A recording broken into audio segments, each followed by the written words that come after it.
ma collection actuelle de tablettes. On commence par ma toute pourrie, la Danyu Distress QC, des slides bien sûr, donc ça on va la mettre dans le coin, juste là. Ensuite j'ai ce qu'on appelle une tablette ordinateur qui est en fait une tablette clairement qui est en fait se détache, voilà. C'est vraiment des trucs comme ça avec des pins. Le clavier ici il va avec, bien sûr c'est le clavier officiel. Et donc celle-ci c'est une... oh là, j'arrive pas à la remettre. Voilà, tac. Donc celle-ci c'est une Acer. Celle-ci c'est une Acer. Je sais plus, je crois c'est la Acer... je vais tout de suite le voir. C'est marqué en dessous, c'est la Acer N1 5P2. Voilà, donc Acer N1 5P2. Donc c'est une tablette Transformer, je sais plus bien. C'est un truc de ouf, voilà, enfin, pas de ouf en puissance, mais ouf quand même en termes de plein de choses. Voilà, donc après sinon, là, la Arcos 10.1 G9, voilà, qui est la tablette de toute dégueulasse de doigts, mais si je la nettoie, hop, si j'y passe un petit coup, bah, c'est un peu plus propre après.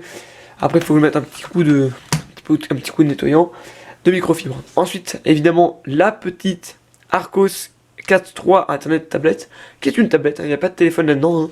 C'est vraiment une tablette celle-ci, donc voilà, c'est une tablette super stylée. Et puis pour terminer, alors il n'y a pas, je dis pour terminer, il n'y a pas ma tablette principale dans cette vidéo, parce que c'est pas une collection pour ma tablette. Ouais. Et puis voilà, et puis ensuite, encore une fois, une tablette qui se transforme là, qui peut se mettre en tablette ou alors en ordinateur avec le truc là. Donc celle-ci à la base elle tournait sur Windows, alors celle-là elle a tourné sur Windows 10, elle tourne toujours sur Windows 10, celle-ci elle tournait sur Windows 8, mais elle ne fonctionne plus sur Windows 8.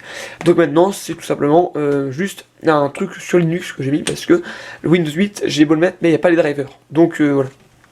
Donc celle-ci c'est la Asus Transformer Book T100 TAF, voilà. Donc vraiment tablette très sympathique, voilà, qui peut détacher.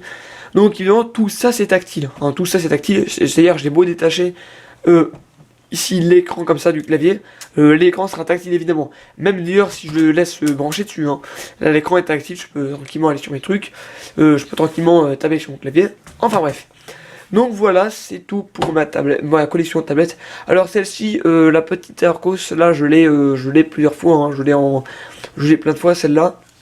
Je l'ai plusieurs fois celle-là, donc c'est vraiment une tablette très sympathique, voilà, qui marche. D'ailleurs je crois qu'on peut l'allumer, voilà, on peut l'allumer tout à fait normal, hein, voilà, donc c'est tout à fait classique, voilà. Donc d'ailleurs on peut toutes les allumer, hein.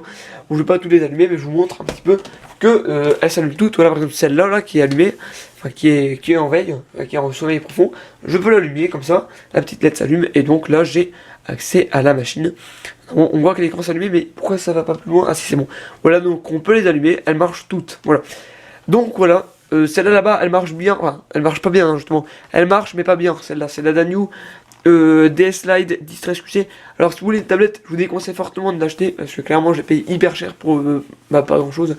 Enfin, quand je dis hyper cher, j'ai payé 50 €. Celle-là, j'ai payé 10 €, elle est beaucoup mieux, par exemple, c'est ça que je voulais dire, voilà. Bref, donc, c'est tout pour cette vidéo, et en tout cas, je vous dis à plus.